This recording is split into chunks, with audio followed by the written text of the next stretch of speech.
Aeschylus, the most famous playwright and scholar of his era, claimed divine guidance in his writing in the 5th century BCE, said this: "Neither does anyone, however many wounds he may have received, die unless he has run his allotted term of life. Nor does any man, though he sits quietly by the fireside under his own roof, escape the more his fated doom." In other words, if it's your time to go, you're going to go. Right? You're going to go. Doesn't matter how sick you are. You might be around longer than you want to be around. And you might be sitting comfortably in your house. But a meteorite comes down. You know, who knows? If it's your time to go, it's your time to go. That's what Dr. Dyer, in his book Inspiration, we're doing this series on living an inspired life based on Dr. Dyer's book, Inspiration, Your Ultimate Calling. And we're happy many of you are enjoying the series and are getting inspired. And in this section, Dr. Dyer points out that ultimately what Aeschylus is saying is to trust the activity of this divine intelligence that's always at work. That you are here by divine timing. That you and I are an idea that has come, and you're here for a reason and a purpose. You're here by divine timing. How many of you know that for yourself? You're not just a random, happen to show up, happen to be here. You're here by divine timing. And that, as Aeschylus is saying, your ego doesn't determine your body gets older, right? It ages, it gets older, and so on, and your ego can't control that. And ultimately what Dr. Dyer is telling us is your ego doesn't know everything. You can't determine when you're going to go and when you're not going to go. So trust the activity of God working. Now, I don't entirely agree that when it's your time to go, you're going to go, that it's somehow divinely ordained. So I am sort of taking a different perspective than Dr. Dyer there. But I do believe in trusting the activity of spirit. However, you hear people say this, right? Everything happens for a reason. You might have said it yourself. I probably said it. We've definitely heard it said. Everything happens for a reason. It does. It most certainly does, but I don't necessarily think it's a divine reason. Right? Everybody says, oh, everything happens for a reason. Well, it does. The Hamas invaded Israel for a reason. And Israel invaded Gaza Strip for a reason. Was it a godly ordained reason? I don't necessarily think so. God doesn't will war and killing. So yeah, everything happens for a reason, but is it a divine orchestrated reason? Let's take death. Aeschylus said, when it's your time to go, you're going to go. How do we explain? I'm getting somebody thinking this morning. I'm challenging some thinking this morning. I didn't open with the sentence about everything happens for a reason because I knew I would tick off some people right away, starting with that sentence. So here we go, challenging some people. How do you explain, if I'm going to die when it's my time to die, why should I care what I eat? Right? I would have had more desserts during Thanksgiving if that was the case. Why should I care about my health and exercise and putting good stuff in there? And, why should I care about a positive attitude if I'm just going to go when it's my time to go? I think we have a say in that to some degree. I may be wrong. If I drop down right now and go, then I was wrong. But I think we have a say. Our choices impact what happens. There's a true story. I didn't look up the details lately, but it comes to mind about this famous tennis player in England who was a great tennis player, but had always been afraid to go to the dentist because one of her relatives had died from a complication. And so all her life she's afraid to go to the dentist. And then she had to go to the dentist. And guess what? Died in the chair. I'd have been afraid to go to the dentist too if I knew that was going to happen. Was she just intuitively never went to the dentist because she knew she was going to die in the dentist chair? I don't think so. Why would she spend her whole life being afraid of the dentist? I think her fear contributed to this leaving the planet, right? If we get out on the road and drive like a wild person and something happens to somebody out on the road, was there time to go? I don't think so. So here's the kicker, and I have to say that when I read Dr. Dyer, now remember, sometimes authors will write a book. I know one, a well-known author who I was talking to him about one of his books. I said, how come in the first edition you didn't include this part in the later edition? And he said, I didn't? I said, no, you didn't. He said, oh, I never read my books after I've written them. You know, some of these authors may write the book, send it to the editor, they do what they do, and they're done. They never even read it. I don't know if that happens with Dr. Dyer's books or not. But sometimes when I read a book, I see what seems like a contradiction. Now, if I could talk to him one-on-one, he might clarify it for me. I'm sure he would. But this whole thing of, you know, it's just trust God. Everything is exactly the way it's meant to be. Well, what about your part in it? What about your consciousness in what happens? That's important too, isn't it? And he says that, you know, he says that. Doesn't bring them together clearly for me, but he does say that your energy, your consciousness has something to do with what happens in your life.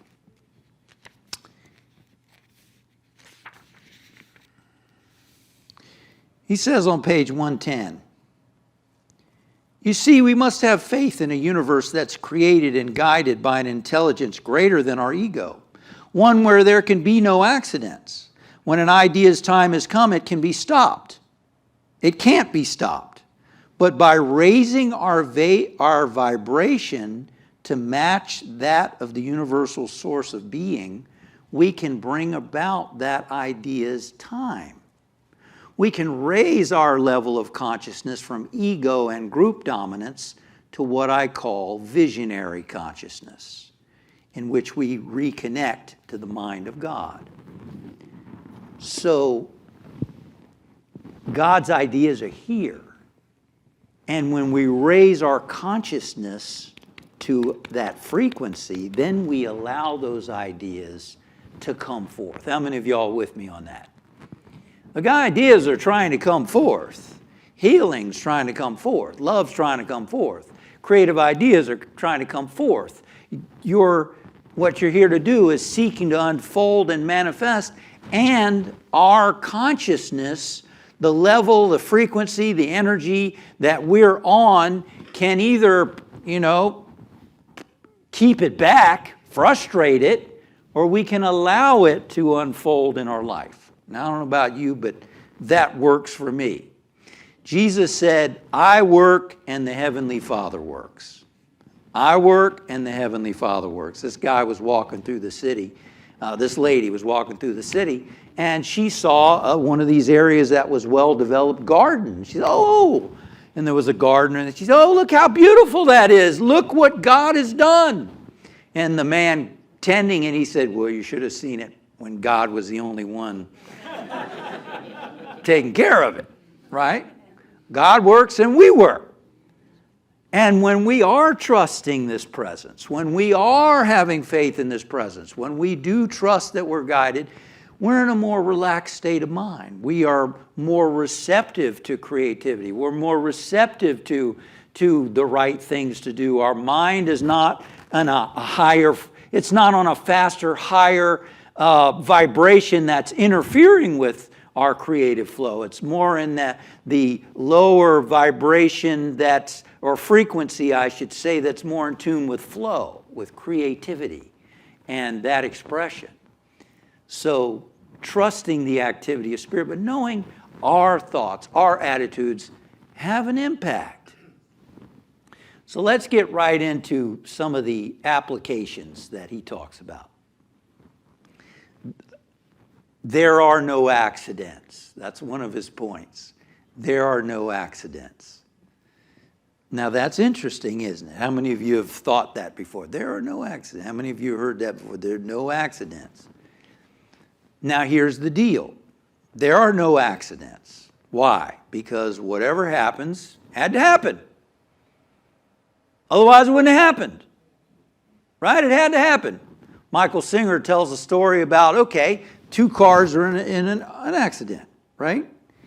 And what happened? Well, the person working on the brakes of one of the cars, he got up a little late, he didn't sleep too well, and he didn't quite adjust the brake, the bolt on the brake so well that morning when he was doing those brakes.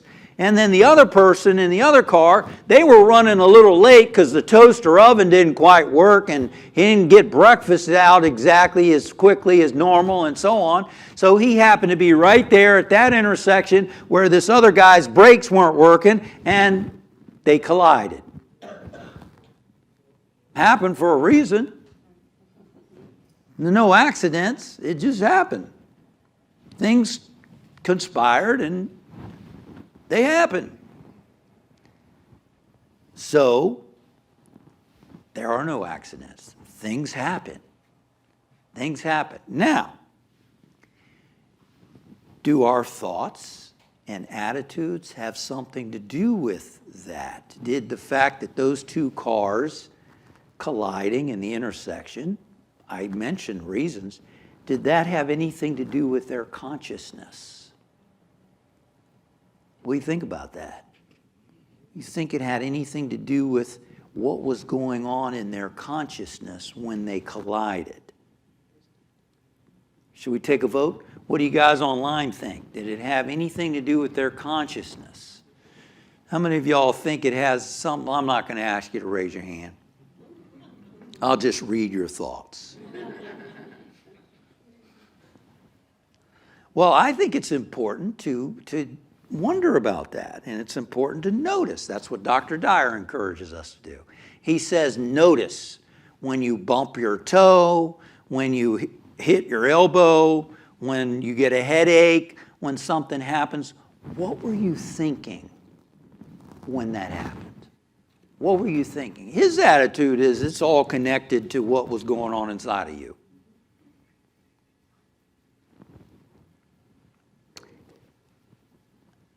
Not necessarily. I'm going to put my editing in. That's why I'm doing this message. You know, I'm not here to just say what Dr. Dyer thinks.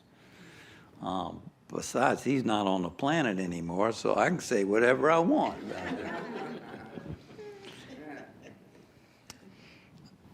I remember one time, this girl I was dating, this was 20-some years ago, we were lovers, still friends with her. She was always late for everything. And it didn't matter. She would always, and she was spiritual. So it was always, everything's in divine order. Well, that's not what my watch says. We're 10 minutes late.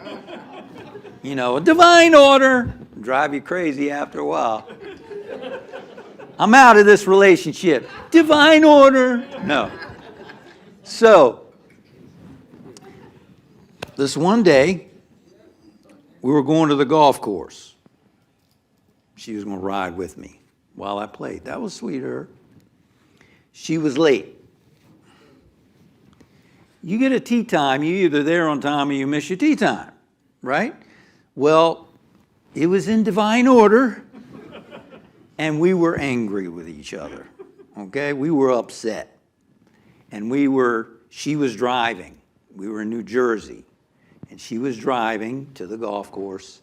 And as she was getting off the freeway and merging onto another road, she yielded and bam, we were hit right in the rear. Now, I couldn't help but notice that we were both angry at that time when we were hit in the rear. Coincidence? I didn't think so. I thought, wow, if it's true that we have an aura, that you're vibrating at a frequency and you're sending out energy, and sometimes you might see a field of light around people. Some people see colors and stuff like that. They're usually crazy, but those other people. No, I'm kidding.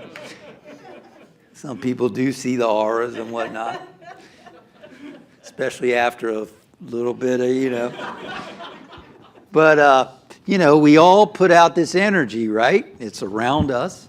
And if it's love and it's spiritually centered, it can be a protecting force.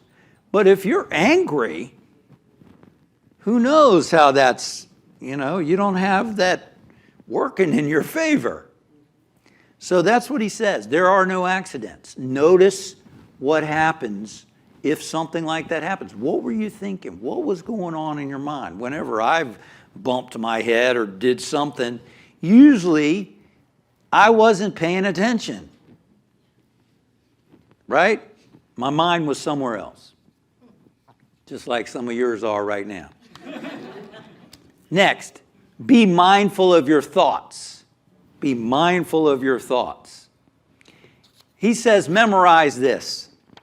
You get what you think about, whether you want it or not. Take that in. You get what you think about, whether you want it or not. So be careful about what you think about. He says, memorize this. Put it somewhere where you can see it. You get what you think about, whether you want it or not, so be careful what you think about. That's important. How many times do you find yourself thinking about stuff you don't want? Or thinking about stuff you're afraid of? Thinking about stuff that's not right? Thinking about things that... Now, we all do that. Let's be honest. I can bet. Remember, even Dr. Dyer admits in a future chapter, he says, I write about the things that I aspire to. A lot of these spiritual authors, they're not walking on water, ladies and gentlemen. They're growing just like all of us, right? But it's important to pay attention because what we think about, we tend to attract, right? What we think about, we tend to move in the direction of. So where are our thoughts? Now, here's a caveat. He doesn't make this caveat. I do. When you have feelings of anger, fear, worry, whatever, it's important that you feel them. Not go, oh, I shouldn't have that. That's negative thinking. I'm going to attract that. Let me get rid of it. Nope. That doesn't get rid of it. That keeps it there. Right? Now you're walking around with it. That keeps it in you. It's important to notice, okay, I'm feeling that fear. Let me breathe through it. Or observe my breath. That's a wonderful thing to do. Let me become mindful. Let me observe my breath. Let me allow this to pass through me. And now I'm calm again. Now I'm peaceful again. Now I can think clearly again. Now I can affirm what I do want to experience. Make sense? So being aware, conscious of what we're thinking, be mindful of our thoughts. Here's a good one. Send a silent blessing. Send a silent blessing. Oh, you know what I wanted to say? I wanted to say that We can't link everything that happens into our life back to our thoughts. I can't. Can you? I can't. I have something that occurs in my life that, hey, there it is again. Hey, there you are again. Some people have things they're born with physically that affects their body. You know, they walk around in pain. Or they have some challenge. I know a lady with an illness she was born with. She's the sweetest person, the nicest person. And it gets worse. You know, it affects her. Can she link that back up to what thoughts she had? No, I don't think she does. Now, does that mean it's just random? No, I don't think so either. Because let's get esoteric now. That's why I believe in reincarnation. And Charles and Merle Fillmore believed in it. They didn't say you had to believe in it because after all, what matters is what you do now. Right? It's what you think now, what choices you make now. But Edgar Cayce, the great psychic, who would go into a trance and he would receive knowledge and information, and then he'd come out of the trance and he'd like, I don't believe that stuff. You know, he was more fundamentalist in his upbringing, but he would get all this amazing information. And he said that a lot of major illnesses that people experience are linked back to 2 or 3 lifetimes ago. Some would say karma, but karma, don't think of it as a punishment. Karma is not a punishment. Karma is the same thing as Jesus said, whatever you sow, you reap. Right? So sometimes we think, well, how did that guy kill all those people and then he died in his sleep? That's not fair. You know, the Khmer Rouge, one of those terrible killers in Cambodia or whatever, died in his sleep. It's like, that's not fair. You can get away with your sins, but you can't get away from them, someone said. You know, it's not a punishment. It's just the way the universe works. What we sow, we reap. Unless through grace, we grow out of it. You know, the work you do now, spiritually, you don't have to experience the negative results of your past when you do the spiritual work now. Isn't that great? Do I hear a hallelujah on that one? Your spiritual work that you're doing now, you don't have to experience everything you've sown in your past by the work you do now. The Bhagavad Gita says a little practice of this inward religion will free you from dire fears and colossal suffering. Wow. So I wanted to make that point. We're not here to judge other people. Oh, I know why. She wouldn't have that problem if she changed her thinking. You don't know that. We don't know that. In the Gospels, the man was born blind, and the disciples, well, Master, what did he do in his previous life? Master, what did he do? Did he sin to be born blind? And what did Jesus say? He said he neither sinned, no, and his parents didn't sin. He was born that God might be glorified, manifest through him. And then the man was healed. So we can't judge. We can't really judge ourselves. It doesn't do a whole lot of good. How many of you know that? You try to link back in your thoughts, well, what did I do to experience this? And you can't figure it out. All that matters is what are we going to do about it now? Right? It's happening right now. Let me raise my consciousness and do what I can to get on a higher frequency vibration and learn and grow through this experience. Ultimately, I like what Dr. Dyer, here, now on to the next one. Send a silent blessing. I like that. You're gonna like this thing he says here. By the way, I'm a big Dyer fan, so I don't mean to be knocking Wayne Dyer. I saw him many times, had dinner with him once, me and 12 other people. But it was dinner, you know.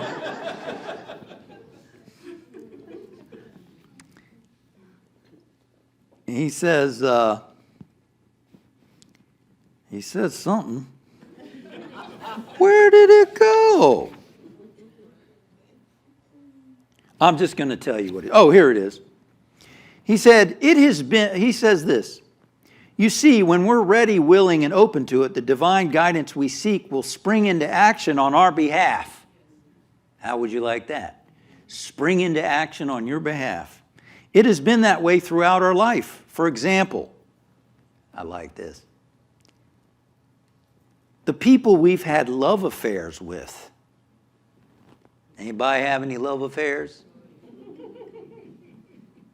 Regardless of how long the relationships lasted, are all characters in this dream of ours called life.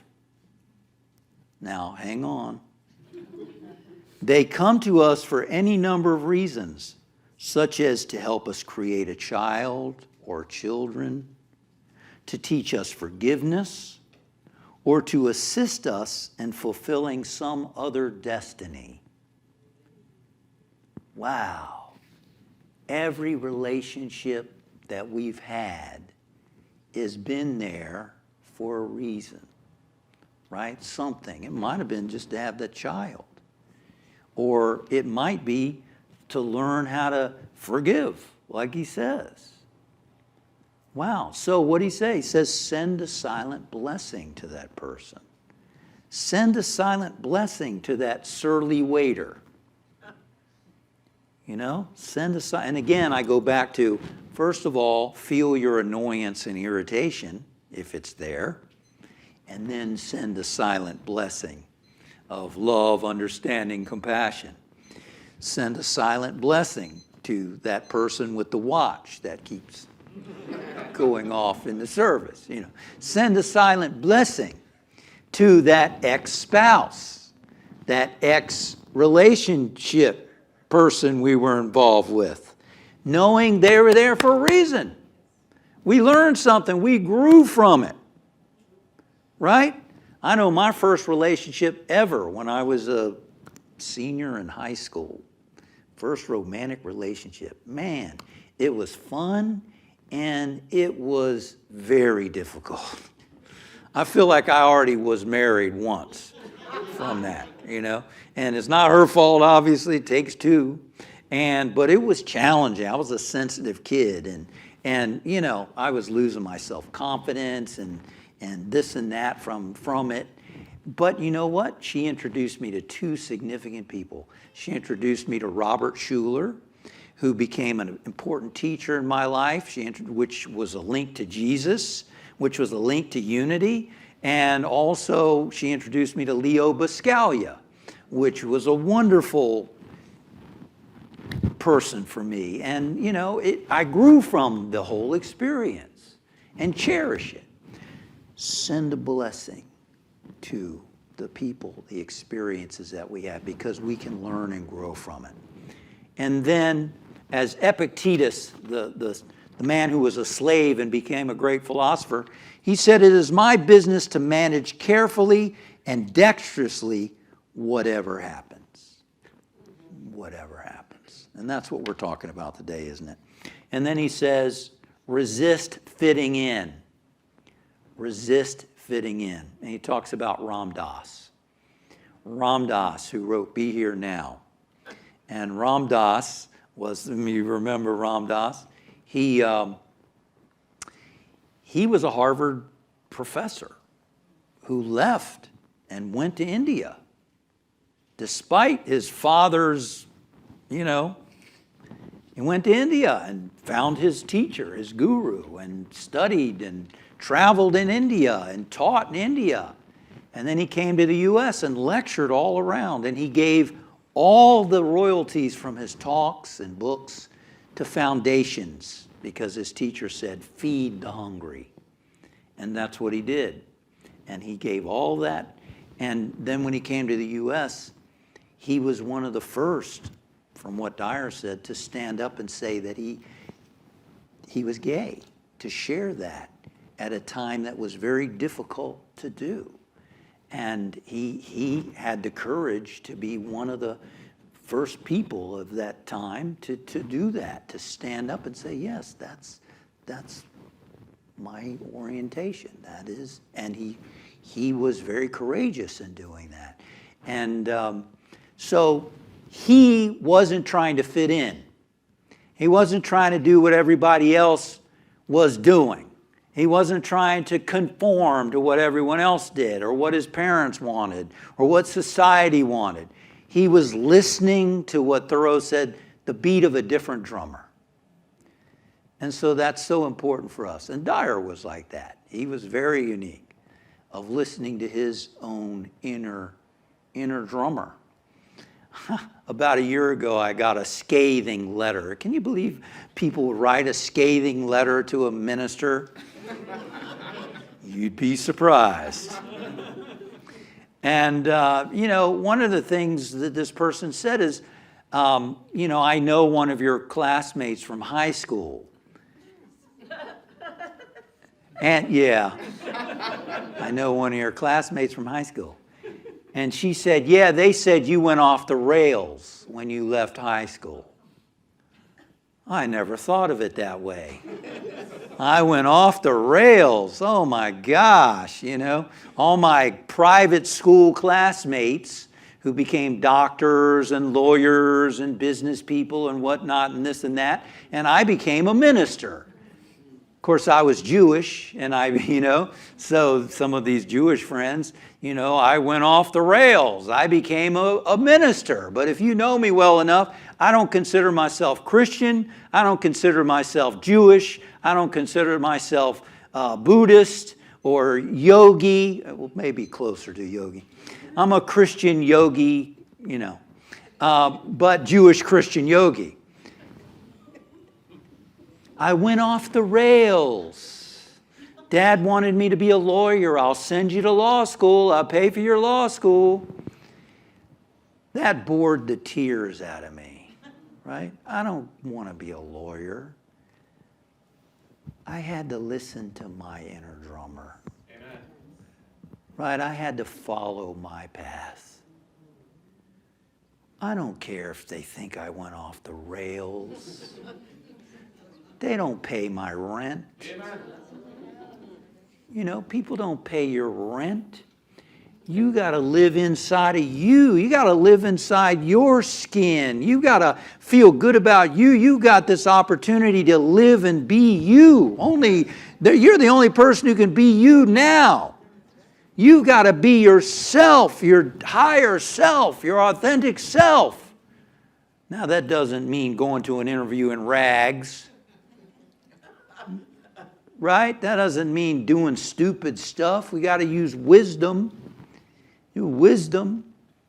Wear something decent, but expressing your style. Right? Being the authentic you. Well, I was mean and nasty because I felt mean and that. Well, no. That's not the real you. That's not the authentic you. But listening to our inner guidance, being the authentic you, because that's what we're here to be and to do. I'm going to close with something from Leo Buscaglia that illustrates that. The animals got together in the forest one day and decided to start a school. There was a rabbit, a bird, a squirrel, a fish, and an eel, and they formed a board of education. The rabbit insisted that running be in the curriculum. The bird insisted that flying be in the curriculum. The fish insisted that swimming be in the curriculum. And the squirrel insisted that perpendicular tree climbing be in the curriculum. They put all of these things together and wrote a curriculum guide. Then they insisted that all of the animals take all of the subjects. Although the rabbit was getting an A in running, perpendicular tree climbing was a real problem for him. He kept falling over backwards. Pretty soon he got to be sort of brain damaged and he couldn't run anymore. He found that instead of making an A in running, he was making a C. And of course, he always made an F in perpendicular climbing. The bird was really beautiful at flying, but when it came to burrowing in the ground, he couldn't do so well. He kept breaking his beak and wings. Pretty soon he was making a C in flying as well as an F in burrowing. And he had a hell of a time with perpendicular tree climbing. The moral of the story is that the person who was valedictorian of the class was a mentally challenged eel who did everything in a halfway fashion. But the educators were all happy because everybody was taking all the subject and it was called a broad-based education. So in other words, we gotta listen to our own inner drumming. Have faith that the universe is working through you. You are here by divine appointment. And as you and I raise our vibration, our energy, we become a match to allowing that good to unfold into our life. And part of being that match is letting yourself feel whatever is present there. Not act out of it, but become aware of it, to feel it, to let it pass through you so that you can tune in to that perfect vibrational match.